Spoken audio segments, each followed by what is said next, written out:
अस्सलामुअलैकुम। देखें, पहले वाले पार्ट में हमने आप लोगों को बताया था कि टेंस क्या होते हैं, इंट्रोडक्शन कर ली थी और ये टोटल डिस्कशन हो चुका था। इसके बाद हमने ये डिस्कस किया था कि S E S I E S कहाँ लगते हैं, बहुत इंपॉर्टेंट हैं, एंट्री टेस्ट के हवाले से तो भी इंतहाई इंपॉर्टेंट हैं। ठीक हो गया। आपने इस चीज़ को देखने के बाद अब हम डिस्कस करेंगे कि हमने प्रेजेंट इंडेफिनिट टेंस के, ठीक है, जुमले कैसे बनाने हैं, सेंटेंस किस तरह बनाने हैं। ठीक है, अब मैं लिखता हूँ वही formula, subject plus first form of verb S E S I E S plus object. देखिए, अब मैं यहाँ आपके सामने सारे जुमले बनाता जाऊँगा। पहले मैं लिखता हूँ वो क्रिकेट खेलती है, वो क्रिकेट खेलती है। अब आपने गौर करना है हमारे क्या पर, फार्मूला पे। सब्जेक्ट क्या है, वो खेलती है तो लड़की हुई ना, तो लिख देता हूँ मैं शी। ठीक है, शी हो गया। फार्मूला के आगे बाद फर्स्ट फॉर्म ऑफ वर्ब आ रहा है, खेलना, प्ले। ठीक है, तो प्ले मैंने लगा दिया। अब कहते हैं कि या तो फर्स्ट फॉर्म ऑफ वर्ब के साथ एस लगाना है या ई एस या आई एस। अब आप लोग फैसला करें हम क्या लगाएं। हम ई एस लगा सकते हैं। देखें, हम ई एस नहीं लगा सकते। क्यों नहीं लगा सकते, देखें आप लोग, क्योंकि ई एस तो इन अल्फाजों के सामने लगेगा ना जिस वर्ब के लास्ट में ये आ जाएगा। ठीक है, ये वाई नहीं था, सॉरी। ठीक है, इन वर्ब के आखिर में आ जाएगा ना, तो यहाँ पर देखें हमने कहीं भी वाई नहीं लिखा। ठीक है, तो यहाँ पर ई एस नहीं लगेगा, तो फिर क्या लगेगा, वाई के साथ लास्ट में यहाँ पर सिर्फ एस लगेगा। तो कुछ स्टूडेंट के माइंड में आ रहा होगा कि पहले तो हमने कहा कि आई एस की जब लगाएंगे तो वाई काट देंगे। वाई इसलिए नहीं काटेंगे क्योंकि यहाँ पर वावल है, वावल है, इसलिए हम लोग वाई को नहीं काटेंगे। She plays cricket. ठीक हो गया। अब अगले सेंटेंस की बात करते हैं। वो बाज़ार जाता है। ठीक है, तो फिर क्या होगा, ही गो तो हो गया, गो तो फर्स्ट फॉर्म वर्ब हो गया। अब क्या लगाएंगे, ई एस लगा देंगे। किसी न किसी के माइंड में आया होगा क्यों एस लगा देंगे, हमने बताया था ना पीछे, उसी कंडीशन के मुताबिक। ही गोज़ टू बाज़ार, इसीलिए। ठीक है, तो ये इस तरह की कंडीशंस हैं। अब एक कंडीशन और है, उस पर गौर करना है क्योंकि प्रेजेंट इंडेफिनिट टेंस बहुत इंपॉर्टेंट है, बहुत मुश्किल भी है। ये तो हमने सिंगुलर के बारे में बताया था ना। सिंगुलर क्या होता है, ही शी इट। ठीक है, ये सिंगुलर है। अगर सब्जेक्ट सिंगुलर हो तब ये फार्मूला होगा। अगर सब्जेक्ट प्लूरल हो फिर क्या होता है वो देखना है अभी।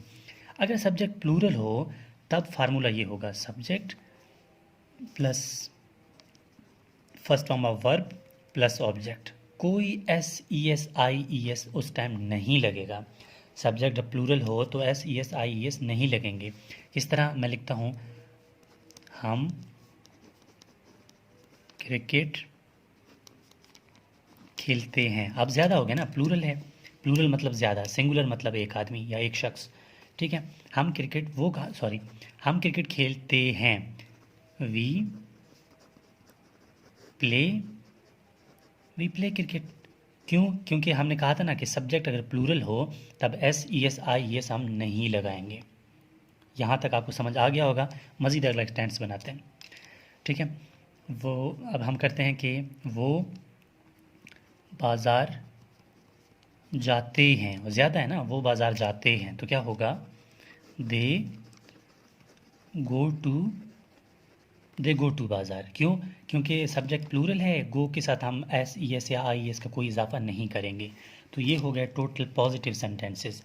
अब हम प्रेजेंट इंडेफिनिट टेंस से नेगेटिव या इंटरोगेटिव कैसे बनाते हैं, बहुत इंपॉर्टेंट है, इसको ज़रा गौर करना। देखें, अगर हम नेगेटिव सेंटेंस बनाते हैं, नेगेटिव का मतलब है इनकारिया। पहले मैंने कहा था वो क्रिकेट खेलती है ना, अब मैं कहूँगा कि वो क्रिकेट नहीं खेलती, वो क्रिकेट नहीं खेलती। ठीक है, वो क्रिकेट नहीं खेलती है। अगर सब्जेक्ट सिंगुलर हो, ठीक है, याद रखना ये बात, सब्जेक्ट सिंगुलर हो, हम नेगेटिव जुमला बना रहे हों, तब हेल्पिंग वर्ब इस्तेमाल होगा डज। याद रखना ये बात। अगर सब्जेक्ट प्लूरल हो, आई वी यू दे हों, प्लूरल हो, फिर हम हेल्पिंग वर्ब इस्तेमाल करेंगे डू। जब भी हम डू या डज इस्तेमाल सेंटेंस में करेंगे, हम सिर्फ फर्स्ट फॉर्म ऑफ वर्ब लगाएंगे, कोई SES नहीं लगाएंगे। फिर गौर करना एक दफ़ा, मैं सेंटेंस बना रहा हूँ, समझ आ जाएगा। वो क्रिकेट नहीं खेलती है। शी डज़ नॉट, पहले यहाँ प्लेज था, अब मैं इसको प्ले कर दूंगा। She does not play cricket. Play cricket क्यों? क्योंकि यहाँ पर डज़ लग चुका है, डज़ की वजह से इसके SES रिमूव हो जाएंगे। ठीक है, फिर एक और सेंटेंस की बात करते हैं आपको समझने के लिए। वो ख़त नहीं लिखता है। ठीक है, वो ख़त नहीं लिखता है। ठीक है, he does not write a letter. He does not write a letter. ये असल में राइट्स होता। मैंने राइट क्यों लिखा? क्योंकि डज़ आ चुका है, डज़ की वजह से इसके SES रिमूव हो जाते हैं। ये टोटली डिपेंडेंट है, मतलब इन नेगेटिव सेंटेंसेस हैं। अब इंटरोगेटिव की बता देता हूँ कि इंटरोगेटिव सेंटेंस कैसे बनते हैं। इंटरोगेटिव बहुत आसान है। इंटरोगेटिव का मतलब है सवालिया जुमला जिसमें क्वेश्चन पूछा गया हो। क्यों? देखे ना, हमने कहा था कि वो ख़त लिखती है। अब मैं लिखूँगा, पूछूंगा कि क्या वो ख़त लिखती है, क्या वो ख़त लिखती है, क्योंकि हम इसे पूछ रहे हैं ना, लास्ट में क्वेश्चन मार्क लाजमी लगाना है। क्या वो ख़त लिखती है? अब आपने क्या करना है, सिर्फ हेल्पिंग वर्ब को, ये जो हेल्पिंग वर्ब है, सबसे पहले लिख देना है, बाकी जुमला एज इट इज़ लिख देना है। देखिए ना, डज़ ही या does she write a letter. अब सिर्फ इस तरह होगा, सिर्फ हेल्पिंग वर्ब को बाहर लाना है। किस तरह होगा? डज़ ही या does she write a letter.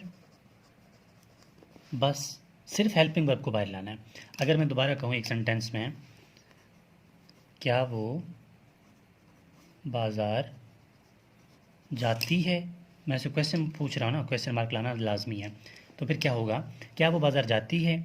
अब हमने क्या करना है, डज़ शी गो टू बाज़ार। हमने क्या किया, सिर्फ हेल्पिंग वर्ब जो कि सेंटेंस में था उसको सबसे पहले बिगिनिंग में ला दिया, बाकी सेंटेंस एज इट इज़ लग दिया। तो ये टोटली प्रेजेंट इंडेफिनिट टेंस है और इसके सारे फार्मूले, सारे बेसिक रूल्स, सारा सिस्टम, सारे सेंटेंस यही हैं। इसके अलावा कोई भी इसके यूजेस नहीं है। किसी भी बात की प्रॉब्लम हो आप लोग कमेंट्स बॉक्स में बता सकते हैं ताकि हम इसको मज़ीद बेहतर कर सकें। बाकी इसकी प्रैक्टिस करें, आप लोगों को इंशाल्लाह बहुत कुछ समझ आएगा। Thank you.